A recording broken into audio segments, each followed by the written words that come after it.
পাথিক physics সলিউশনে স্বাগতম। একই সাথে ইউটিউব এবং ফেসবুকে থাকছে। যারা নতুন ভিডিওটি দেখছো অবশ্যই লাইক সাবস্ক্রাইব করতে ভুলবে না। আজকে আমরা এইচএসসি পদার্থবিজ্ঞান প্রথম পত্রের দেখতেই পাচ্ছ কাজ ক্ষমতা শক্তি প্লাস নিউটনিয়ান বলবিদ্যা, মানে এই ধরনের এই দুই চ্যাপ্টারের ম্যাথগুলো অনেকটাই সিমিলার আছে অনেক অঙ্কে। তো ঘর্ষণ বলের দু একটা অঙ্ক আমরা দেখবো, আলোচনা করব, যেগুলো আমাদের ভর্তি পরীক্ষার জন্য এবং বোর্ড পরীক্ষার জন্য তো বটেই গুরুত্বপূর্ণ, বিশেষ করে ভর্তি পরীক্ষার জন্য যারা ইঞ্জিনিয়ারিং প্লাস ইউনিভার্সিটিতে, ঢাকা ইউনিভার্সিটিতে, কুয়েটে তোমরা ভর্তি হতে ইচ্ছুক, তাদের জন্য এই ধরনের প্রশ্ন অবশ্যই খুবই কি বলবো গ্রহণযোগ্য বা লুক্রেটিভ। দেখা যাক ঘর্ষণ বলে কি বলেছে। 10 কেজি ভার বস্তুকে ভূমির সাথে 60 ডিগ্রি কোণে বা কোনো একটা কোণে টানা হচ্ছে। তো ভূমি বরাবর 10 মিটার সরাতে কৃত কাজ কত? আমি একটু চিত্রটা অঙ্কন করি। ওকে, একটা বস্তু 10 কেজি ভরের বস্তু ভূমির সাথে কত ডিগ্রি কোণে টানা হচ্ছে? 60 ডিগ্রি কোণে টানা হচ্ছে। 60 ডিগ্রি কোণে টানা হচ্ছে। ওকে, 60 ডিগ্রি কোণে টানা হলে কি কি ঘটনা ঘটবে এবং কয় মিটার সরাতে 10 মিটার সরাতে কৃত কাজ কত? এভাবে টানা যেহেতু হচ্ছে, তো বস্তু সামনের দিকে অগ্রসর হবে। হুম, অবশ্যই সামনের দিকে অগ্রসর হবে। এফ বল দ্বারা টানা হচ্ছে। তো এই এফ বলটি উপাংশে বিভক্ত হবে। তোমরা জানো ভেক্টরের কনসেপ্ট থেকে, কোনো বল একটি ভেক্টর, সেটা যদি ভূমির সাথে যে কোনো একটা অক্ষের সাথে একটা থিটা কোণে কাজ করে, তাহলে যার সাথে কোণে কাজ করবে সেটি হবে এফ কস থিটা, এবং উলম্ব বরাবর কাজ করবে এফ সাইন থিটা। হ্যাঁ, আর এই যে ভূমির উপরে বস্তুটি আছে, তার ওজন কাজ করবে কি ডাইরেক্ট নিচ বরাবর এমজি, এবং দেখা দেওয়া আছে কিন্তু ঘর্ষণ গুণাঙ্ক। তো ঘর্ষণ গুণাঙ্ক থাকছে মানে হচ্ছে ঘর্ষণ বলের ইনক্লুড থাকছে। ঘর্ষণ গুণাঙ্ক থাকলে একরকম হবে, ঘর্ষণ গুণাঙ্ক না থাকলে কিন্তু সেটা নর্মালি অঙ্কটা হবে। তো ঘর্ষণ বল কোন দিকে কাজ করে? গতির বিপরীত দিকে। কোন দিকে? গতির বিপরীত দিকে।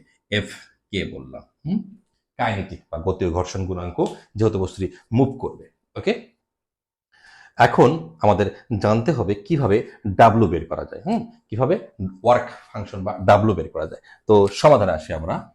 সলিউশন আমরা জানি W equal to F S cos theta. মূল সূত্র এটা আমার, মূল সূত্র এইটাই, কিন্তু এখান থেকে কিছু বিষয় বের করে নিতে হবে। যেমন এফ টি আমার নেই, এফ আমার নেই। ওকে, এটা হচ্ছে লব্ধি বল, মোট বল আর কি। হ্যাঁ, যেহেতু আমরা যে বলটা টানছি, তো আমরা একটু বের করে নেওয়ার চেষ্টা করি। তো আমাদের এফ কে আর মিউ আছে, মিউ বা মিউ কে যাই বলি না কেন, তো আমরা জানি ডাব্লিউ কে টি বা উই নো দ্যাট, আমরা জানি mu K equal to F K division R, এটা আমরা জানি। ওকে, এখন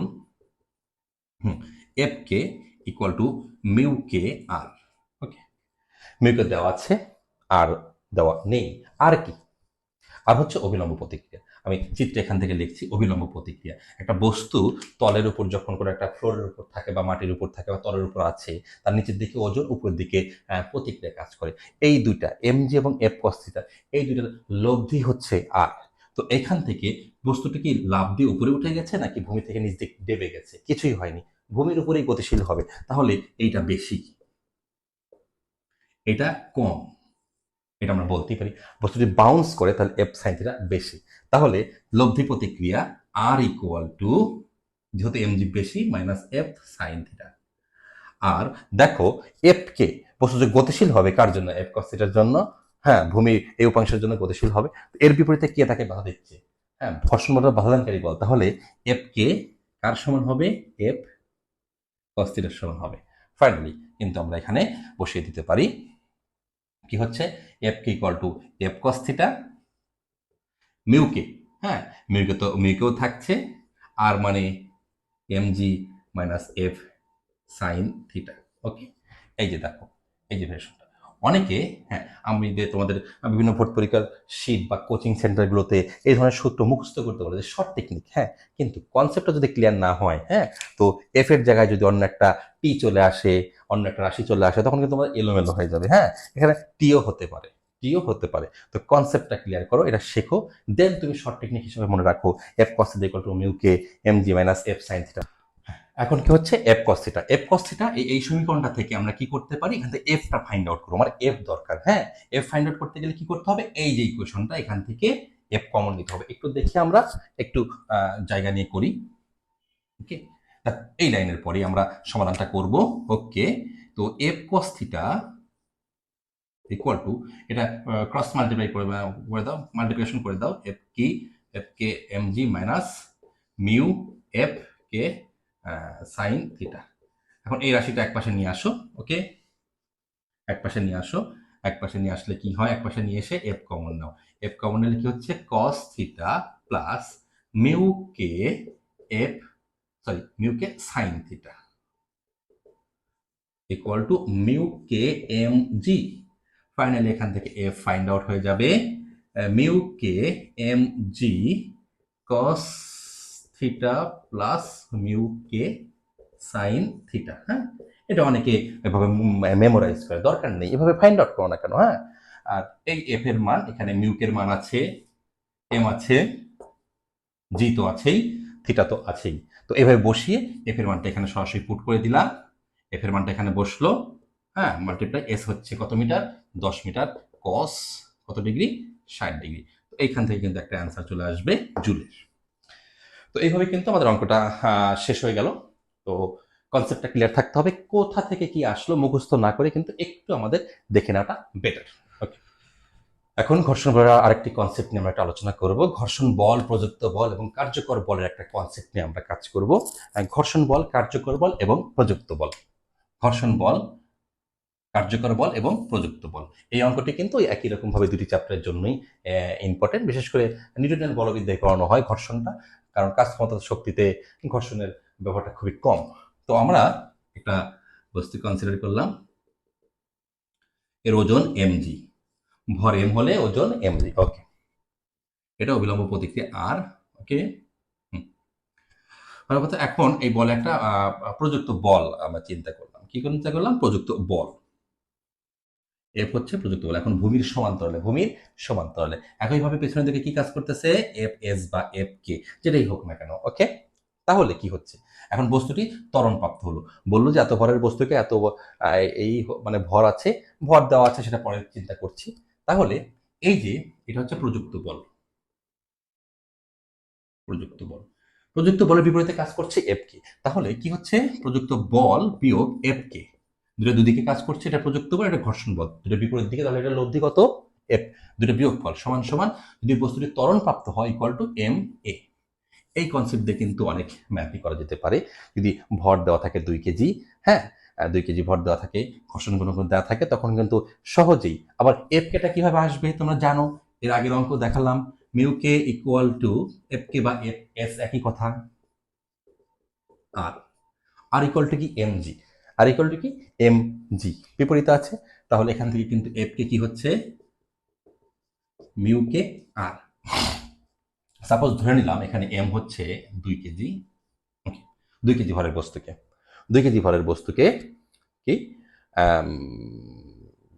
2 কেজি ভরের বস্তুকে টানা হচ্ছে, একটা বল দ্বারা টানা হচ্ছে। কত newton, F equal to 10 newton. 10 newton বল দ্বারা টানা হচ্ছে, তাহলে তার ত্বরণ কত কি হচ্ছে, এফ হচ্ছে 10 নিউটন, এফ কে হচ্ছে, হ্যাঁ, ঘর্ষণ গুণাঙ্ক দেওয়া থাকতে হবে কত, হয়তো দেওয়া থাকলো 0.2, আগের মতোই ধরলাম।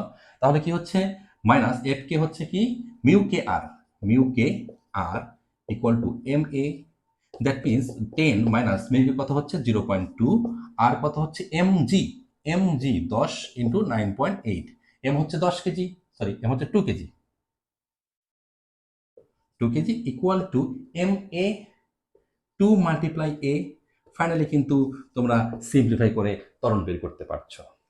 এই হচ্ছে তোমার প্রযুক্ত বল আর ঘর্ষণ বলের একটা সম্পর্কমূলক অঙ্ক থেকে আমরা ত্বরণ বের করতে পারি। হচ্ছে ঘর্ষণ বল, প্রযুক্ত বল এবং কার্যকর বল। একইভাবে আমি অঙ্কন করছি আরেকটি চিত্র। এখন আমি একটা প্রযুক্ত বল প্রয়োগ করলাম, একটা বস্তুকে ধাক্কা দিলাম। হুম, হ্যাঁ, পুশ নট পুল, পুল মানে টানা, এটা ধাক্কা দাও, প্রযুক্ত বল। প্রযুক্ত বলকে আমি কি দ্বারা প্রকাশ করলাম, F1 দ্বারা প্রকাশ করলাম। ওকে, কি হচ্ছে, বস্তুটা ভালোই ছিল, সুখে ছিল, ভালোই ছিল, একটু ধাক্কা দিলে, হ্যাঁ, ধাক্কা দেওয়ার পর কি হচ্ছে, বস্তুটি সামনের দিকে আগালো। যেভাবে ধাক্কা দাও না কেন, ভূমির সমান্তরালেই দাও, এভাবে তির্যক ভাবে দিলে আবার একটা অ্যাঙ্গেলের প্রশ্ন আসে। তো প্রযুক্ত বল দিলাম, ধাক্কা কাজ করতেছে, তো দিলে সামনের দিকে কি হবে, বস্তুটি যাবে, এটাকে বলে কার্যকর বল, কার্যকর বল। এটাকে বললাম F2। এবং এই যে তল বরাবর কি কাজ করতেছে, ঘর্ষণ বল Fs বা Fk। তাহলে সম্পর্কটা কি হচ্ছে, তুমি প্রযুক্ত বল দেওয়ার পরে কয়টা জিনিস উৎপন্ন হয়, হচ্ছে ইনপুট হিসাবে থিঙ্ক করো, হ্যাঁ, ইনপুট আর আউটপুট মানে হচ্ছে দুইটা। তাহলে আমরা বলতে পারি ইনপুট সমান আউটপুট। কি হচ্ছে, ইনপুট হচ্ছে কি F1, আউটপুট হচ্ছে কি F2 প্লাস Fk। তাহলে বাংলাটা কি হচ্ছে, প্রযুক্ত বল প্লাস, সরি, ইকুয়াল টু কার্যকর প্লাস ঘর্ষণ। এই একটা কনসেপ্ট থেকে কিন্তু অনেক এমসিকিউ কিংবা ছোটখাটো ম্যাথ অ্যাডমিশনে করা যেতে পারে। প্রযুক্ত বল সমান কার্যকর বল যোগ ঘর্ষণ বল। আশা করি এই কনসেপ্টটা সকলেরই ক্লিয়ার থাকবে। সো আজকে এই পর্যন্তই, তিনটা ভালো অঙ্ক করালাম আমরা ঘর্ষণ সম্পর্কিত, যেটা নিউটনের বলবিদ্যা এবং কাজ ক্ষমতা শক্তি দুটোতেই করা যেতে পারে। সো নেক্সট ক্লাসে আসার আগ পর্যন্ত সকলেই ভালো থাকবে। আর হ্যাঁ, এই পেজটি লাইক সাবস্ক্রাইব করতে অবশ্যই ভুলবে না। তো সকলেই ভালো থাকবে।